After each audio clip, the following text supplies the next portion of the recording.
على سيد المرسلين وعلى آله وصحبه أجمعين. أما بعد، فأعوذ بالله من الشيطان الرجيم. بسم الله الرحمن الرحيم. قال الله عز وجل: وما أمروا إلا ليعبدوا الله مخلصين له الدين.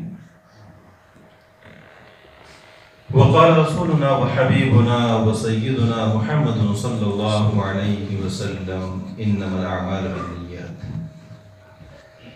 صدق الله العظيم وصدق رسوله النبي الكريم، ونحن على ذلك لمن الشاهدين والشاكرين، والحمد لله رب العالمين.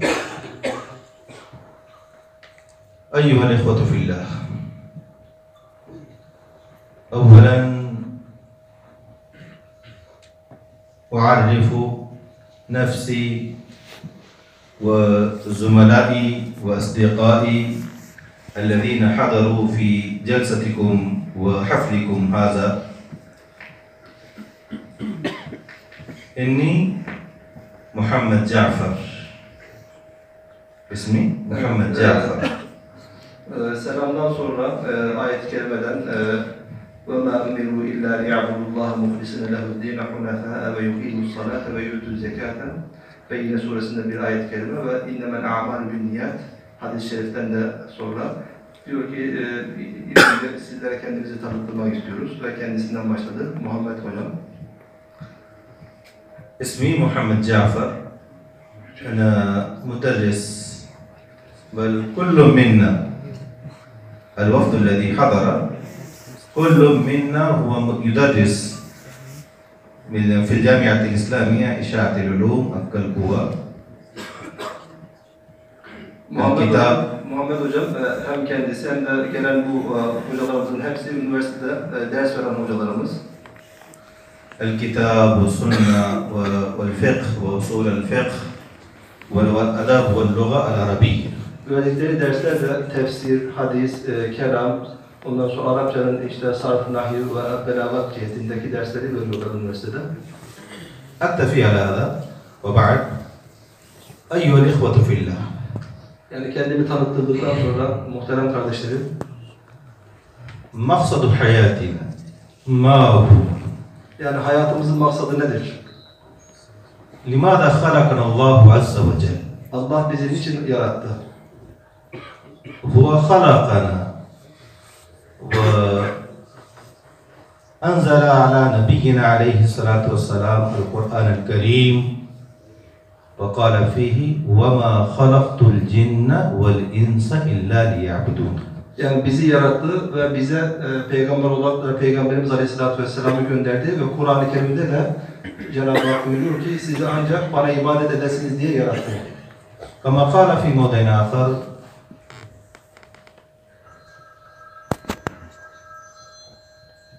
خلق الموت والحياة ليبلوكم أيكم أحسن عملا. Ve bir başka ayet-i kerimede de Cenab-ı Hak Mülk suresinde yani sizi yarattım. Yani ölüm ellezî halakal mevte vel hayâte liyebluvekum eyyüküm ahsenu amelen. Yani ölüm ve hayatı yarattım ta ki sizi hanginizin böyle daha iyi amel ettiğinizi edeceklerini bilelim diye. فعلمنا أن مقصد حياتنا العبادة والإخلاص فيه. Anladık ki yaratılmamızın gayesi ibadettir ve ihlas. ومتى ما لم نكن مخلصين في العبادة لا يقبل الله تعالى منا العبادة. Eğer ibadetlerde ihlas olmazsa, samimi ihlas olmazsa Cenab-ı Hak ibadetleri kabul etmiyor. ولذا قال نبينا محمد صلى الله عليه وسلم: إنما الأعمال بالنيات. Ve Peygamberimiz Aleyhisselatü Vesselam da hadis-i şeriflerinde ameller niyetlere göredir diye buyuruyor. وكما يقول الأستاذ سعيد النورسي Ve Bediüzzaman Said Nursi'nin de dediği gibi رحمه الله تعالى في رسائله: يكون كل عملنا مخلصا لله عز وجل، الإعطاء لله والأخذ لله. Yani Bediüzzaman Hazretleri'nin de Risale-i Nur'da beyan ettiği gibi yani amelimiz tamamen Allah için olması lazım. Verirken de Allah için, alırken de Allah için. Yani Bismillah'ın manasında oradaki şeylerden bahsediyor.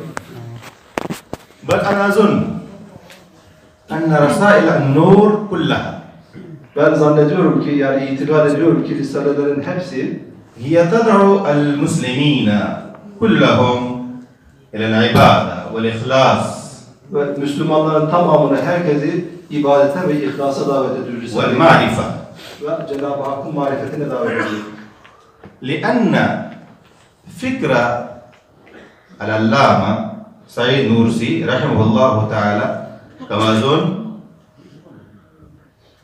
أن يكون كل منا عارفا لله تعالى. Ve itikad ediyorum ki Bediüzzaman Hazretleri'nin fikrinde en önemli şey Cenab-ı Hakk'ı bilmemizdir. لأنه في رسائله هو يبين معاني الإسلام معاني الإيمان بالحكايات التمثيلية. Çünkü o risalelerde imani ve İslami hakikatleri böyle temsili hakikatlerle, hikayelerle böyle beyan ediyor. لننال معرفة الله تبارك وتعالى. Hatta Cenab-ı Hakk'ın marifetine böyle kolayca ulaşalım diye. أيها الأخوة إذا كنا في الهند Muhterem kardeşlerim, yani Hindistan'da olduğumuz zaman duyuyorduk ki نسمع من أخينا الكريم شيخ حذيفة عن رسائل النور وصاحب الرسائل أن له فكر عظيم. bu üniversitenin sahibinin oğlu Hüzeyfe'den böyle duyuyorduk ki işte Risale-i Nur, Bediüzzaman Said Nursi böyle duyuyorduk. في صيانة إيمان المسلمين وقائدهم. Yani Müslümanların akidelerini ve imanlarını muhafaza etme noktasında Risale-i Nur'un ehemmiyetini duyuyorduk ondan. فكنا أصدقاء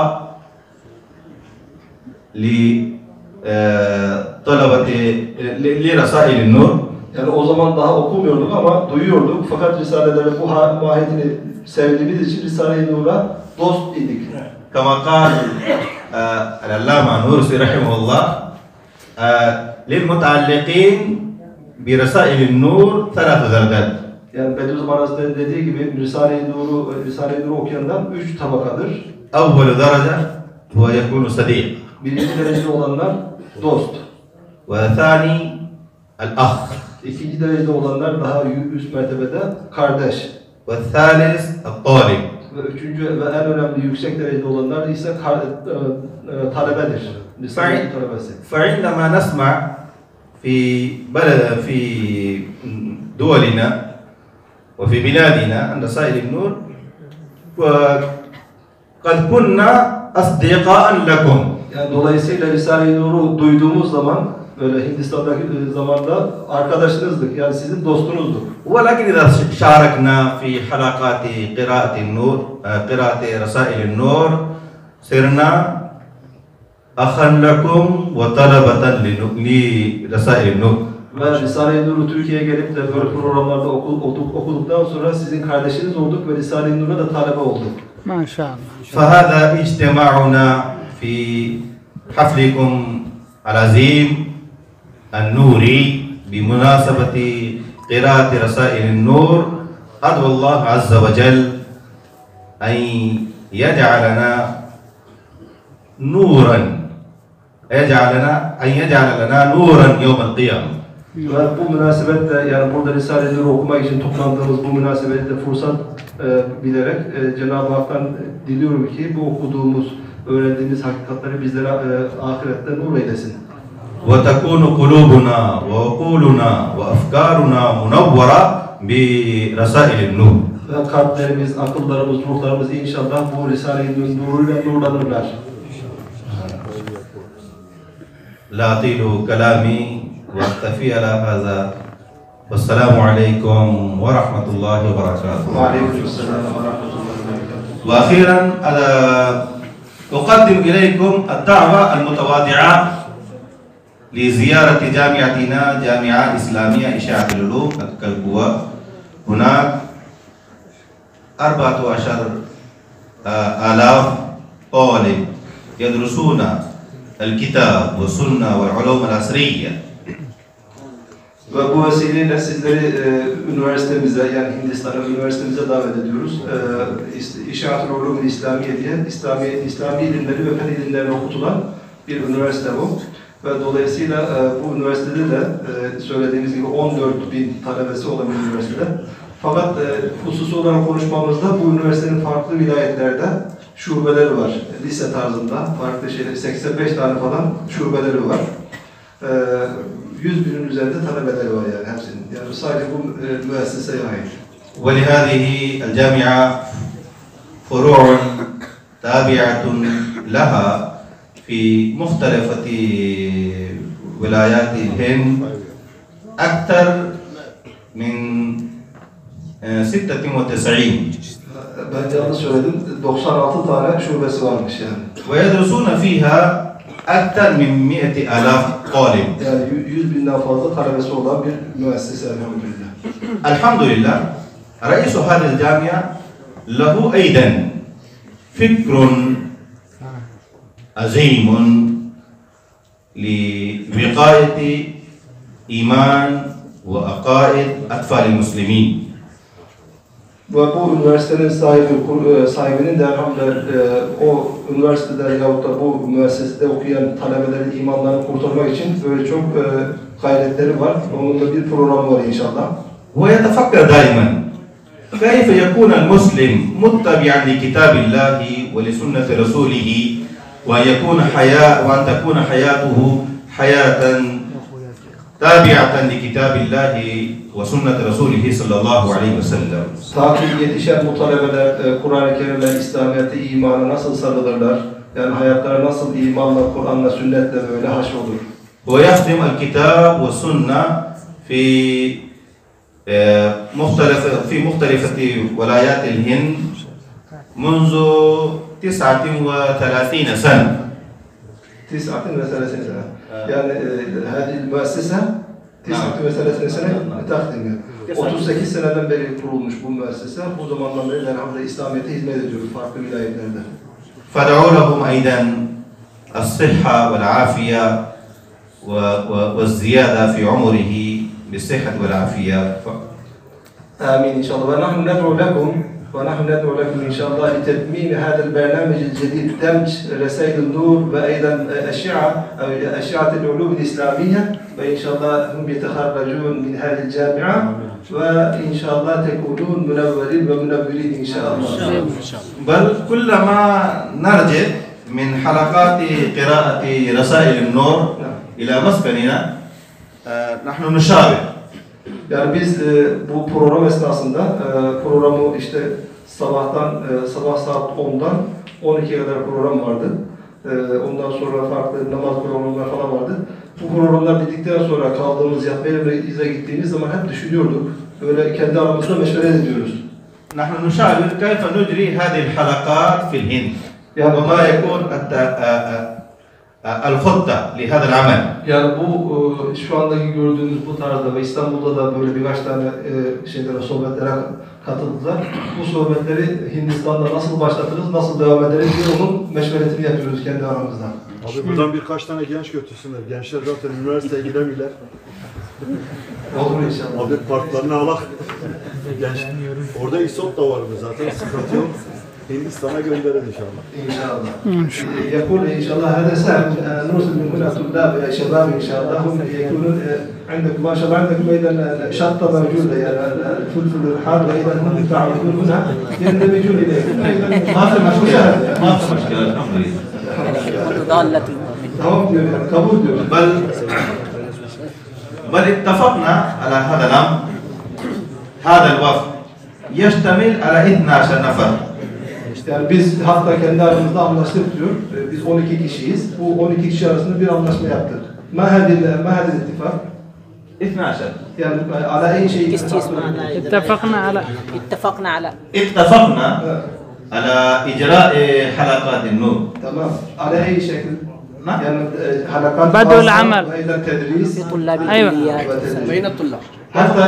حتى أنا تعجبت جدا يعني عندما سأل الأخ يعني أنتم كيف تجتمعون مثل هذه الحفلة؟ هل هناك اتصالات مسبقا Mesela Ne? Sabah. bu İstanbul'da böyle yine bu programın sonunda onlardan böyle mülahazalarını falan alırken abilerden birisi söyledi hocalarımızdan. Dedi ya siz bu sohbetleri bu kadar kalabalığa nasıl topluyorsunuz? Yani böyle bir telefon mu açıyorsunuz yoksa ne var falan diye. Sizi toplayan nedir diye. Biz dedi bunu kart telefonu var böyle elhamdülillah. Herkes zaten ihtiyacını hissedince geliyor yani. Öyleyse geldik. في جامعتنا الطلبة لعلوم الأصلية عددهم أكثر من 3000 Üniversitemizde bu mühendislikte falan okuyan talebelerin adedi 3000'den fazla.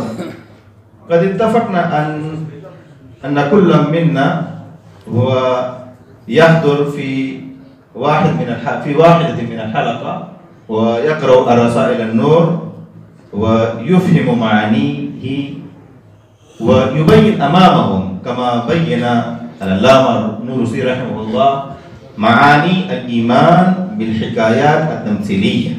Bu 12 tane hocamız inşallah o 3000'den fazla olan talebelerin aralarında böyle farklı ders halkaları yapıp onlara inşallah Risale-i Nur'un içindeki iman hakikatlerini inşallah onlarla beraber okuyacaklar.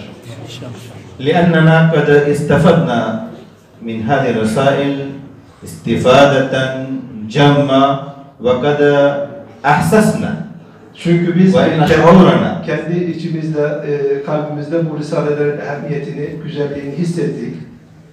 أن في كلمات النور نور. Çünkü Risale-i Nur'un içinde nur var diyor. أن في كلمات النور نور وفي حلاوة. Ya وفي حلاوة. hem tatlılık var hem de nuraniyet var diyor. وفي حلاوة. Tatlılık yani şirin. شيء. وإذا ما نقرأ نطمئن بالقلوب. نحن إذا نقول شيرين يعني شيرين بمعنى جمال يعني شيرين اللغة الفارسية. نعم. ميتا سويت. كنافة هنا كيف نعرف أن هذا المكان غرفة؟ Yani biz buranın Urfa olduğunu nasıl anlayacağız? İnşallah anlayacaksınız abi, canınızı sıkmayın. Efendim? Tamam inşallah. Abi, yani burası künefesiz bilinmez yani. Abi önce acı, sonra tatlı. Tamam inşallah. Yani Usul öyle abi. Yani aslında عندما أتى أحد الإخوة من أذربيجان اسمه دكتور رؤوف. يعني محافظة تركيا كل محافظة تميزت من محافظة أخرى. مثلا محافظة بالحلاوة، محافظة الثانية بالآيس كريم، محافظة الثالثة أيضا باللحم المعجون، الثانية أيضا بالحلب. اسمه هنا كنافة. بعد نص ساعة ياكلون لحم العجين، بعدين ياكلون حلاوة. İnşallah. Aslında yani umumun şeyini biraz ibraz etti elhamdülillah. Belki fazla uzatmayalım diye. Fakat ben onlardan birisinden güzel bir şey almak istiyorum. Bu İstanbul'da o son toplantımızda şöyle bir istihraç yaptılar. Yani ahad kana qal yani istihracan min surati cin. يعني نريد أن نأخذ هذه الملاحظة من قال هذا لو كان هو هنا ها؟ أيوة نريد أن نأخذ منك هذه الملاحظة هذا مهم جدا يعني بارك الله فيك. Bu İstanbul'dayken böyle ayet-i kerimeden güzel bir istihraç yaptı yani Risale-i hakikatlarını anlayıp neşretme hususunda niye bu kadar şevkli olmamız lazım diye. Evet.